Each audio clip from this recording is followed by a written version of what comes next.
سیدنا علی رضی اللہ عنہ وارضا 5 سال کی عمر میں اس آنگن میں قدم رکھتے ہیں جہاں ہر طرف خیر ہی خیر ہے.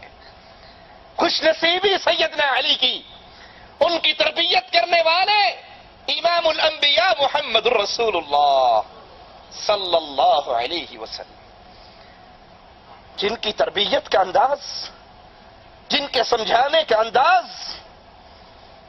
ایک شخص آتا ہے مسجد میں، دیہاتی ہے، اعرابی ہے، مسجد کے کونوں میں دیکھتا ہے ابھی صحابہ کچھ نہیں سمجھتے یہ کیا کرنا چاہتا ہے. ایک کونے میں بیٹھ کر تہمت اٹھاتا ہے اور پیشاب کرنے لگ جاتا ہے. صحابہ اس کو روکنے کے لیے، پکڑنے کے لیے دوڑتے ہیں اس کی طرف. اللہ کے رسول صلی اللہ علیہ وسلم فرماتے ہیں اس کو چھوڑ دو، اس کو چھوڑ دو، اس کو اپنی حاجت پوری کر لینے دو. اور جب پیشاب کر لیتا ہے آپ اس کو بلاتے ہیں اور وہ ڈرتا اور کانپتا ہوا آتا ہے کہ پتہ نہیں اب میرے ساتھ کیا ہونے والا ہے. اپنے پاس بٹھاتے ہیں اور کہتے ہیں بھائی اللہ کے گھر، اللہ کی مسجدیں نماز کے لیے، ذکر اذکار کے لیے بنی ہے، پیشاب کے لیے رہی. اور پانی کا ایک ڈول منگا کر وہاں پہ بہا دیتے ہیں. وہ تو ڈر کے آ رہا تھا کہ پتہ نہیں اب میری جان بھی بچے گی یا نہیں. اور آپ کی زبان مبارک سے میٹھے انداز میں یہ تربیت کے جملے سن کر اتنا خوش ہوا. اگلی نماز پہ آیا، جب رکوع سے کھڑا ہوا تو کہا اللہ مجھ پہ رحم فرما، اور صرف محمد پہ رحم فرما اور کسی پہ نہ فرما. کیونکہ باقی تو صحابہ اس کو مارنے کے لیے اٹھے تھے، روکنے کے لیے اٹھے تھے. آپ کی تربیت کا انداز.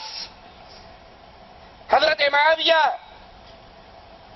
آتے ہیں، یہ معاویہ بن ابی سفیان نہیں، ایک اور صحابی، ان کا نام بھی معاویہ ہے.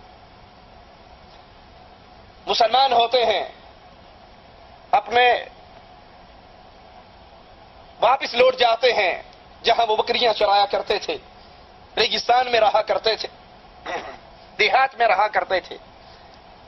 اور جب آئے تو یہ حدیث سن کر، یہ عمل سیکھ کر گئے کہ اگر کسی مسلمان کو چھینک آئے وہ الحمدللہ کہے تو تم جواب میں یرحمک اللہ کہو. کچھ عرصے بعد دوبارہ آتے ہیں، نماز پڑھ رہے ہیں، دوران نماز ایک صحابی کو چھینک آتی ہے، اس کو وہ پرانا سبق یاد آتا ہے تو نماز میں ہی کہہ دیتے ہیں یرحمک اللہ. صحابہ اس کی طرف تیز نظروں سے، جو قریبی صحابہ کھڑے ہیں وہ چھانکتے ہیں کہ یہ نماز میں کیوں بول رہا ہے، یہ عجیب کام کیوں کر رہا. تو کہتا ہے تمہیں کیا ہو گیا ہے، میری طرف غصے سے کیوں دیکھ رہے ہو.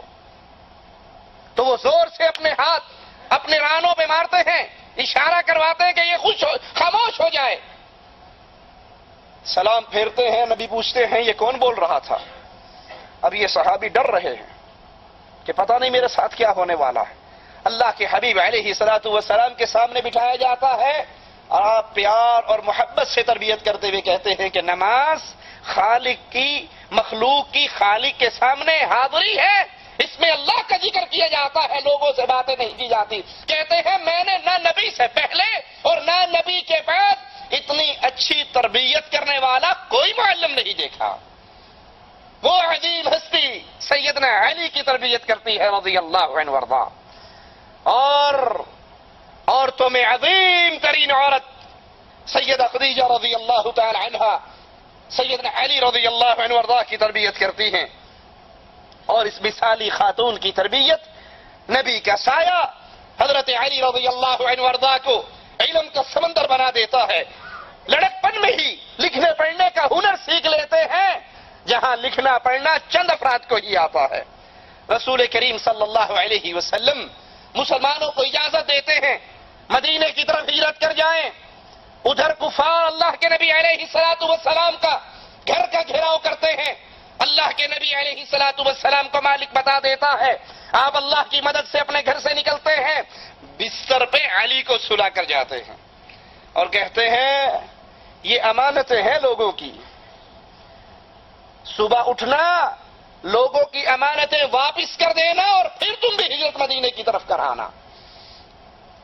بستر رسول پہ علی سوتے ہیں اور ابو بکر رسول اللہ کے ساتھ مدینے کے سفر پہ جا رہے ہیں. کفار جب صبح ہوتی ہے ان کو اندازہ ہو جاتا ہے کہ رسول کریم صلی اللہ علیہ وسلم اپنے بستر پہ نہیں ہے. ہیں وہ روانہ ہو گئے. سیدنا علی آپ کے بستر سے اٹھتے ہیں تو غضبناک ہو کر پوچھتے ہیں تیرا آقا کہاں ہے؟ سیدنا علی رضی اللہ عنہ وارضا کہتے ہیں مجھے کچھ معلوم نہیں میرے نبی کہاں. ان کے ساتھ سختی کا معاملہ کرتے ہیں، کعبہ تک گھسیٹ کے لے جاتے ہیں، اور بعض روایات میں ہے جن کو بند کر دیتے ہیں، قید کر دیتے ہیں، لیکن یہ اپنے نبی علیہ الصلوۃ والسلام کا راز افشا نہیں کرتے. اور پھر جب چھوڑ دیتے ہیں تو لوگوں کی امانتیں واپس کر کے سیدنا علی رضی اللہ عنہ وارضا پیدل رسول کریم صلی اللہ علیہ وسلم کی ہجرت کے مقام مدینے کی طرف سفر شروع کرتے ہیں.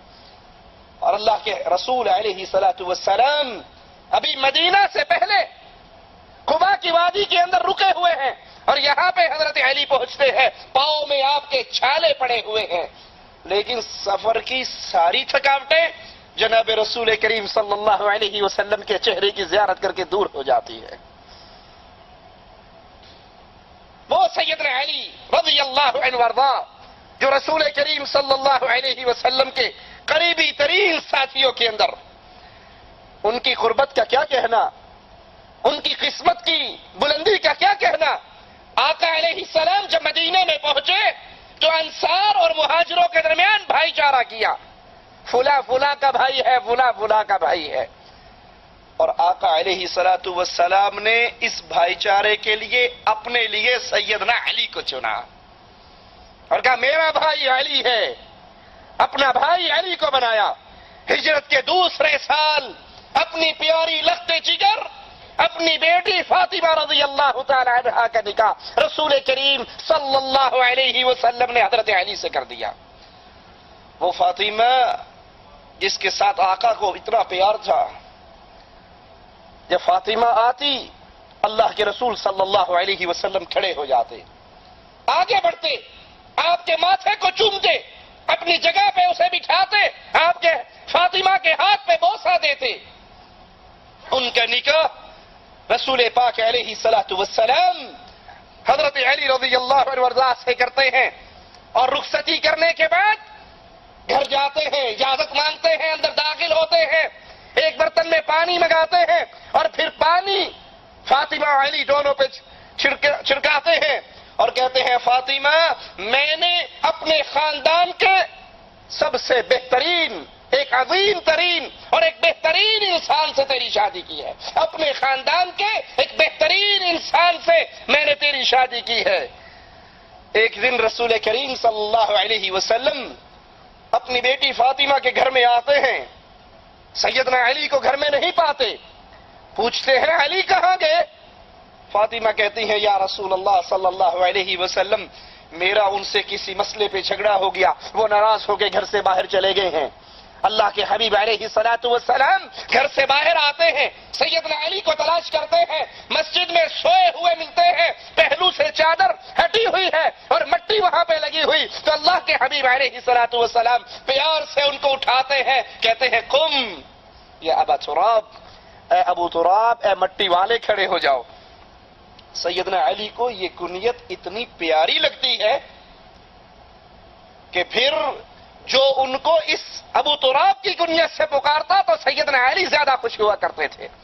اور وہ عظیم ہستی کہ میدان جنگ کے شہسوار تھے، اپنی دلیری کی وجہ سے، بہادری کی وجہ سے ان کو اللہ کے شیر کا لقب ملا. لڑائی کے میدان میں قدم رکھتے تو کہا کرتے تھے جب میں لڑائی کے میدان میں اترتا ہوں تو مجھے یہ فکر نہیں ہوتی کہ موت میری طرف آ رہی ہے یا میں موت کی طرف جا رہا ہوں. بدر کی لڑائی میں جب دونوں لشکر آمنے سامنے ہوئے، عام جنگ شروع ہونے سے پہلے کفار کے بھی نامور دلیر باہر نکلے. ولید باہر آیا، عتبہ باہر آیا، شیبہ باہر آیا، اس نے مسلمانوں کو للکارا. مسلمانوں کی طرف سے انصاری مسلمان عبداللہ ابن رواحہ، حضرت عوف اور باقی ایک اور صحابی آئے تو انہوں نے کہا یہ ہماری قوم کے نہیں ہیں، اے محمد صلی اللہ علیہ وسلم ہمارے مقابلے کے لیے ہماری قوم کے آدمیوں کو باہر بھیجو. تو اللہ کے حبیب علیہ الصلوۃ والسلام نے حضرت علی، سیدنا حمزہ، عبیدہ بن حارث رضوان اللہ علیہم اجمعین ان کو حکم دیا کہ تم نکلو اور کفار کا مقابلہ کرو. تینوں میدان میں اترے. سیدنا علی کا مقابلہ ولید سے ہوا جس کو سیدنا علی نے ایک ہی وار کے اندر کاٹ کے رکھ دیا. اپنے مد مقابل کو خون میں نہلا دیا. سیدنا حمزہ نے شیبہ کو قتل کیا اور سیدنا عبیدہ تیسرے کافر کی طرف جھپٹے، لیکن بدقسمتی سے عتبہ کا داؤ چل گیا اور سیدنا عبیدہ زخمی ہوئے. سیدنا علی عتبہ کی طرف لپکے اور ایک ہی وار کے اندر اسے جہنم رسید کر دیا.